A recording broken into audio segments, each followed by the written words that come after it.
أعوذ بالله من الشيطان الرجيم. بسم الله الرحمن الرحيم. إنا عرضنا الأمانة على السماوات والأرض والجبال فأبينا أن يحملنها وأشفقنا منها وحملها الإنسان إنه كان ظلوما جهولا. قرآن کیا ہے؟ کتاب انزلناہ الیک، یہ کتاب ہے جسے ہم نے آپ کی طرف نازل کیا۔ کس لیے نازل کیا؟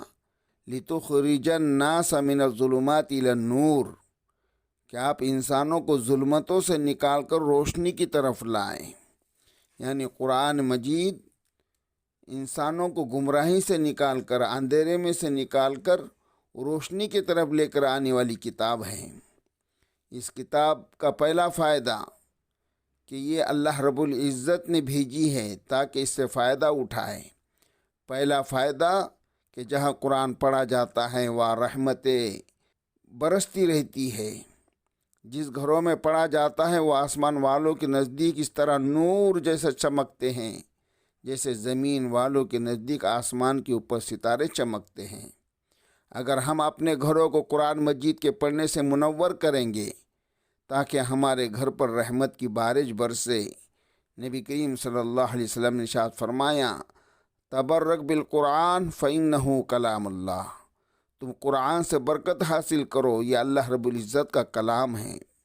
آج قرآن مجید کو نظر انداز کرنے کی وجہ سے مسلمان عام طور سے اس کی زندگی سے برکتیں نکل جا رہی ہیں۔ جتنے گھر کے لوگ ہیں اتنے کماتے ہیں، خرچے بھی پھر پورے نہیں ہوتے۔ لنگوٹ کس کے میدان میں اترتے ہیں کہ پریشانیوں کو ختم کریں گے، پریشانیاں ختم نہیں ہوتی۔ رزق میں برکت نہیں، وقت میں برکت نہیں، قوت یادداشت میں برکت نہیں، عزت میں برکت نہیں۔ اس کی اصل وجہ یہ ہے کہ ہم قرآن سے بے تعلق ہو گئے، ہمارا قرآن سے تعلق ٹوٹ گیا، اور قرآن سے بے تعلقی کے نقصانات آج ہم بھگت رہے ہیں۔ آج قرآن کے ساتھ وہ محبت نہ ہونے کی وجہ سے، روزانہ اس کی تلاوت نہ کرنے کی وجہ سے، قرآن کو نہ سمجھنے کی وجہ سے آج ہمارے دل بے روح بن چکے ہیں۔ ہمارے دلوں میں دل نہیں، سینوں کے اندر سل موجود ہے۔ چنانچہ باطنی طور پر آج ہم زندہ نہیں، اس لیے ہماری نصیحت کا اثر نہیں ہوتا، ہماری بات کوئی قبول نہیں کرتا، ہم اپنے آپ کو بھی اس دنیا کے اندر محفوظ نہیں کر سکے۔ یاد رکھیے، جس بندے کی زندگی سے روح نکل جائے وہ تو مردہ ہوتا ہے، میت ہوتا ہے، اسے تو سمیٹا جاتا ہے کہ جلدی سے لے جاؤ، اس کو زمین کے اندر دفن کر دو۔ دفن کرنے والوں سے لوگ خوش ہوتے ہیں، ورنہ اس سے تعفن پھیلتا ہے، بدبو پھیلتی ہے۔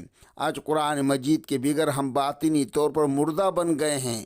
آج دیکھو ہم مسلمانوں کا کیا حال ہو رہا ہے، کیسی ذلت کی زندگی گزار رہے ہیں، اس لیے کہ میت بن گئے، مردہ بن گئے۔ اگر ہم چاہتے ہیں کہ ہمیں زندگی نصیب ہو تو ہمیں چاہیے کہ ہم قرآن مجید کو پھر اپنی زندگیوں کے اندر لاگو کریں، اس کی تعلیمات کو اپنے زندگیوں میں لاگو کریں۔ پھر دیکھیے اللہ رب العزت جس طرح قرآن معزز ہے اسی طرح ہمیں بھی عزتوں سے نوازیں گے۔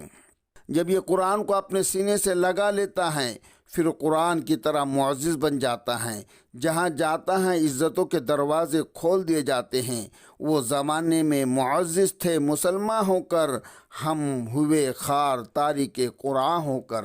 ہم نے قرآن کو اپنی زندگیوں سے نکال دیا، صرف ایک برکت کی کتاب تاکوں کے اندر سجا کر رکھ دی، خوشبو لگا دی۔ یہ قرآن اس وقت یاد آتا ہے جب نکاح پڑھانا ہو، جب قسم اٹھانی ہو، جب یقین دہانی کرانی ہو۔ قرآن ہمیں آگے پیچھے یاد نہیں آتا۔ ہماری زندگی من مرضی کی ہے تو پھر اس کی برکتیں کیسی ہوں گی؟ چنانچہ فرمایا تبرک بالقرآن فإنہ کلام اللہ، قرآن کے ذریعے برکت پاؤ، یہ اللہ رب العزت کا کلام ہے۔ عجیب بات یہ ہے کہ برکتوں کا خزانہ ہمارے گھروں میں موجود ہے، ہمیں چند منٹ نہیں ملتے کہ ہم اس کی تلاوت کر سکیں۔ کتنے گھرانے ایسے ہیں گھر میں سے ایک بندہ بھی روزانہ اس کی تلاوت کرنے والا نہیں ہوتا۔ یہ قرآن مظلوم کتاب ہے، ہمیں چاہیے کہ ہم اس کے ساتھ تعلق کو جوڑے۔ اسی لیے قرآن مجید قیامت کے دن اپنے حق کے بارے میں جھگڑا کریں گا۔ اللہ آپ نے مجھے ان لوگوں کے پاس بھیجا تھا، ان کے پاس کتابیں پڑھنے کا وقت تھا، انگریزی پڑھنے کا وقت تھا، اخبار پڑھنے کا وقت تھا، ٹی وی اور خبریں سننے کا وقت تھا، دوستوں کے ساتھ موبائل فون پر گھنٹوں بات چیت کرنے کا وقت تھا۔ اللہ ان کے پاس مجھے پڑھنے کا وقت نہیں تھا۔ یہ دن میں ایک مرتبہ بھی مجھ سے حال بھی نہیں پوچھا کرتا تھا۔ اس وقت اللہ کے نبی بھی فرمائیں گے وقال الرسول یا رب انا قومی اتخذوا هذا القرآن مہجورا۔ سوچئے پھر ہمارا کیا بنے گا۔ آج وقت ہے ہم اپنی غلطی کو تسلیم کر کے اس قرآن کو پڑھنے اور سمجھنے اور زندگیوں میں لاگو کرنے کی نیت کر لیں۔ اللہ تعالیٰ آج بھی ہمیں باطنی طور پر زندہ فرما دیں گے اور ہمیں عزتوں کی زندگی عطا فرمائیں گے۔ اگر کسی ڈاکٹر سے گولیاں لکھوا کر لائیں، گھر میں لا کر رکھ دے، دوا لا کے الماری کے اندر رکھ دیا لیکن کھایا نہیں، تو بتاؤ کیا گولیاں فائدہ دیں گی؟ بالکل اسی طرح قرآن کو گھر میں لا کر رکھ لیا جائے، پڑھا نہ جائے، عمل نہ کیا جائے تو اس کی برکتوں سے فائدہ نہیں ہوتا۔ اگر کوئی چاہے کہ میں قرآن مجید کی برکتوں سے فائدہ اٹھا لوں تو اسے چاہیے کہ قرآن مجید کو اپنا نصب العین بنا لے، اپنی زندگی کا مقصد بنا لے، اس قرآن کو پڑھے۔ قرآن مجید میں کہا گیا یا یحییٰ خذ الکتاب بقوہ، اس کا مطلب یہ نہیں کہ ہاتھ سے مضبوطی سے پکڑو بلکہ اس کی تعلیمات کو اپنی زندگی میں لاگو کرو۔ آج ہم اپنے نفس کو مخاطب کر کر کہیں یا یحییٰ خذ الکتاب بقوہ، اس کتاب کو مضبوطی سے پکڑ لو، پھر دیکھو اللہ کیسے عزتوں سے نوازتے ہیں۔ اب آخر میں ایک واقعہ سن لیجئے تاکہ بات اور زیادہ واضح ہو جائے۔ ایک دیہاتی نوجوان جا رہا تھا، اس نے دیکھا کہ ایک جگہ ایک بندوق کا کارتوس پڑا ہوا ہے۔ اس نے اٹھا لیا، اس کے سمجھ میں نہیں آتا تھا کہ یہ کیا ہے کیونکہ وہ ایک دیہاتی آدمی تھا۔ اس نے کسی دوسرے سے پوچھا یہ کیا چیز ہے؟ بتانے والے نے بتایا یہ بندوق کا کارتوس ہے اور اس کے اندر بڑی طاقت ہے، یہ تو ہاتھی کو بھی مار سکتا، شیر کو بھی مار سکتا، بڑے سے بڑے بندے کو لٹا سکتا ہے۔ وہ دیہاتی بڑا خوش ہو گیا، چلو مجھے طاقتور چیز مل گئی۔ اس نے اس کارتوس کو جیب میں ڈال لیا، اس کو لے کے پھرتا رہا۔ ایک دن شہر سے اپنی بستی واپس آ رہا تھا، شام کا وقت تھا، اس کے پیچھے ایک چھوٹا سا کتا بھاگ پڑا۔ اس نے تو پہلے اپنی جان بچانے کے لیے دوڑ لگائی مگر وہ کتا زیادہ تیز رفتاری سے دوڑ رہا تھا۔ اس کو ڈر ہوا کہ کہیں مجھے کاٹ نہ لے۔ پھر اس کو خیال آیا کہ میرے پاس تو اتنی طاقت والی چیز ہے۔ اس نے اپنی جیب سے کارتوس نکالا اور کتے کی طرف پھینکا۔ وہ کتے کو لگا تو صحیح مگر کتا بھاگتا کیا، وہ اس کی طرف دوڑا اور یہ جان بچا کر بڑی مشکل سے اس بستی میں پہنچا۔